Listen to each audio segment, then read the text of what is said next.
Hey, Sy Holsinger, welcome to a Q&A for Collabwith. Hi, thanks very much for inviting me. So the first question is, what is EOSC DIH? What is this Digital Innovation Hub concept? Yeah, so I think it's first kind of important to kind of understand what was the context or the background to why this specific Digital Innovation Hub was set up. And it's specifically inside of the context of what is called the EOSC, or the European Open Science Cloud.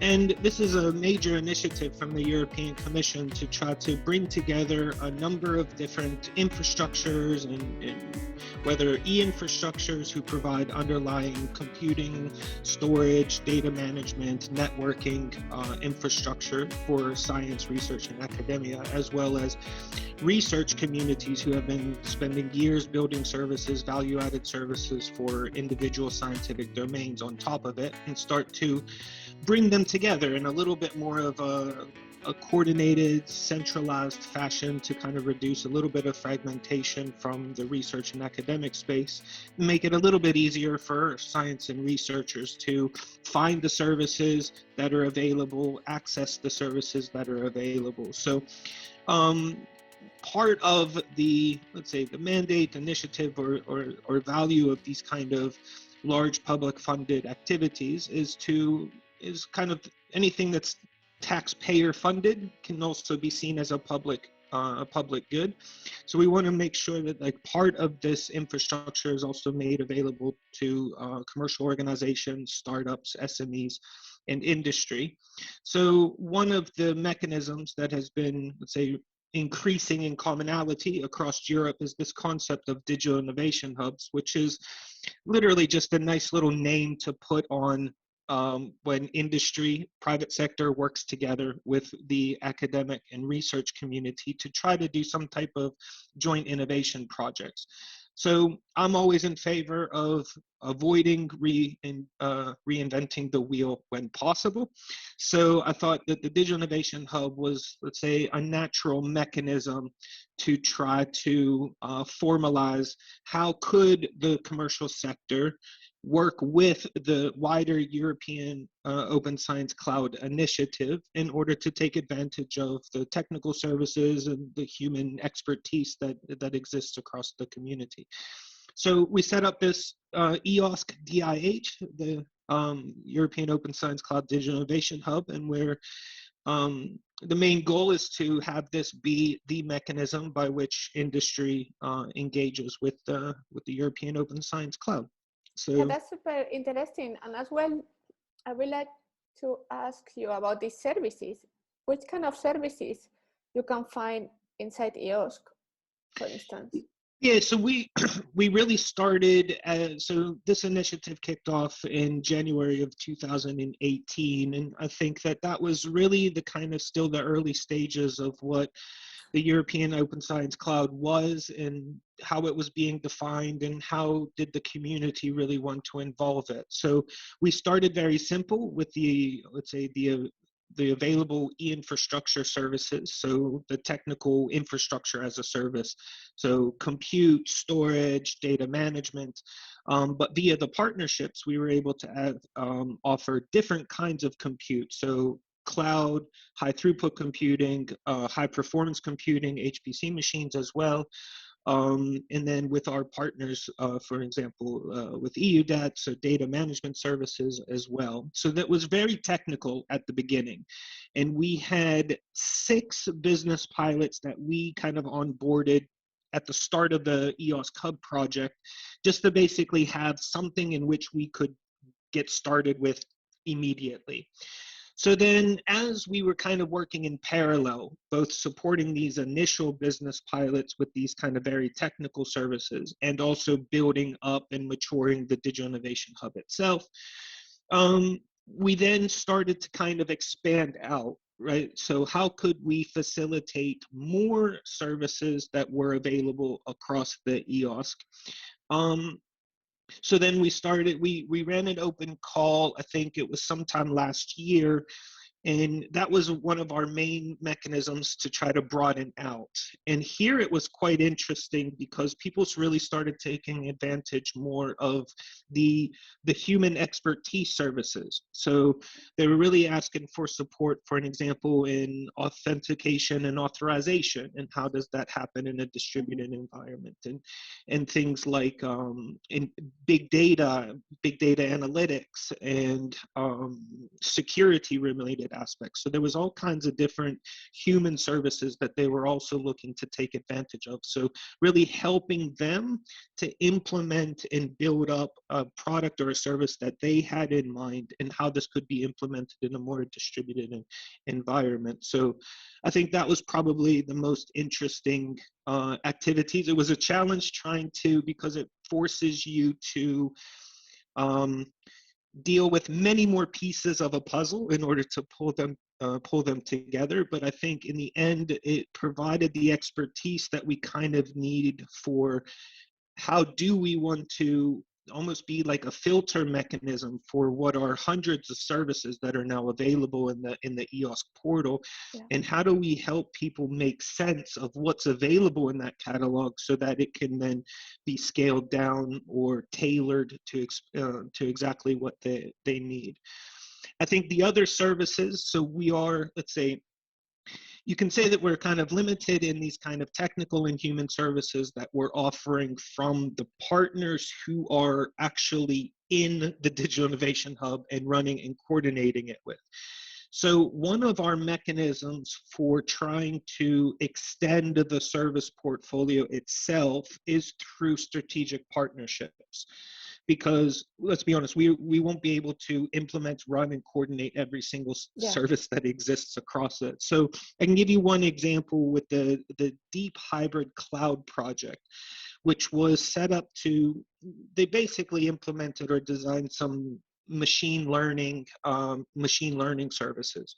So we established a strategic partnership with Deep so that when one of our business pilots needed machine learning, we were able to then offer that service through our strategic partnership. So we do infrastructure services. We're now onboarding a little bit more through our partners' data itself, because I think access to data is going to be the extending opportunity for the European Open Science Cloud. We try to offer the human services, technical support required to do that.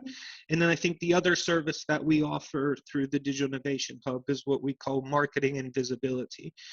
And this is, I think, a very underappreciated service from the wider community, because if you think of a startup or an SME, they're in their small local market and they're trying to, say, build out, get new clients and new partners, and maybe even access some funding. But it's very difficult when you have very limited resources that are fully dedicated to the development of the actual product that they're trying to bring to market.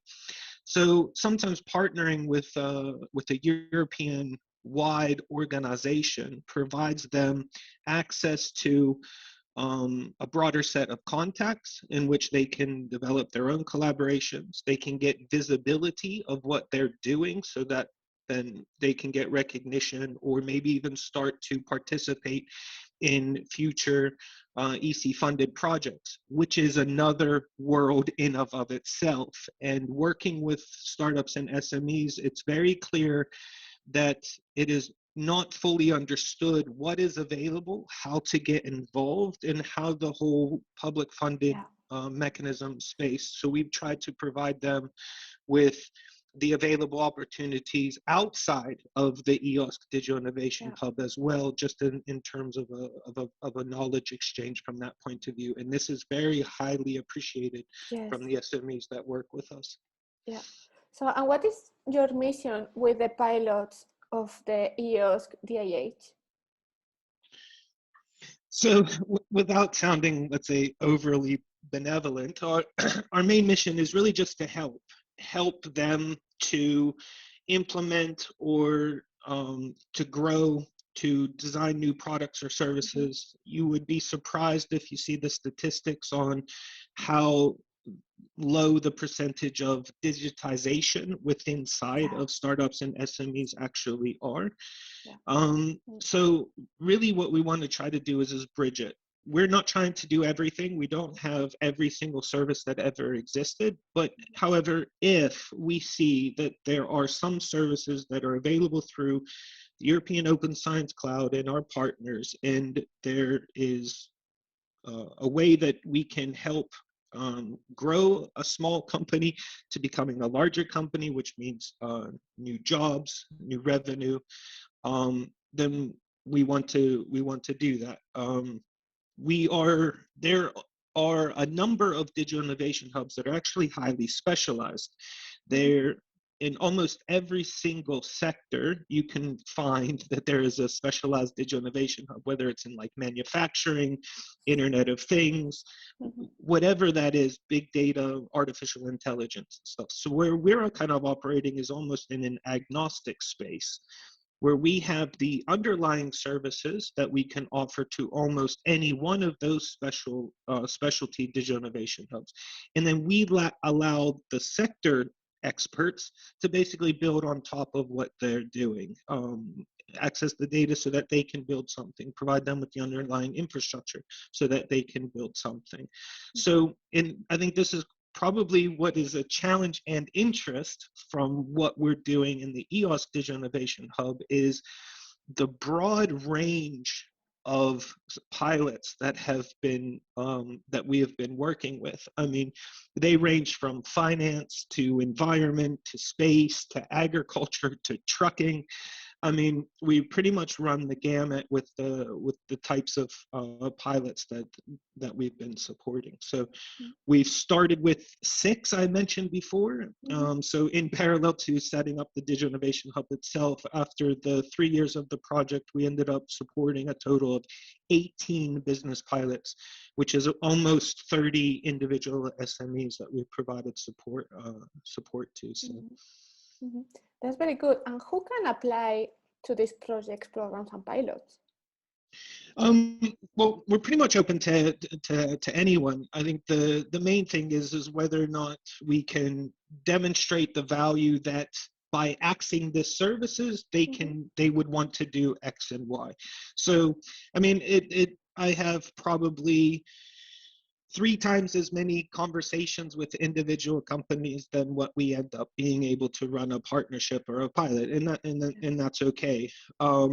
But really, that's what we're looking for. We normally have, let's say, an initial discussion with anyone who's interested in accessing it, and we really try to dig into the details to say, what is it that your company does? What is it that you're trying to do? And we really try to do this matching, this filtering, because it's very difficult for them to just kind of go to the EOSC portal and scan and say, oh, I want to do X. They want to come to a contact point, and then we do the kind of mental mapping between what they want to do, what problems they're trying to solve, and then we can kind of select from the menu of services that are available through the European Open Science Cloud, and we try to match those together. If there is a match, this is great. Then we move forward. If not, friends as before, and then we move on. So, but we're pretty trying to open.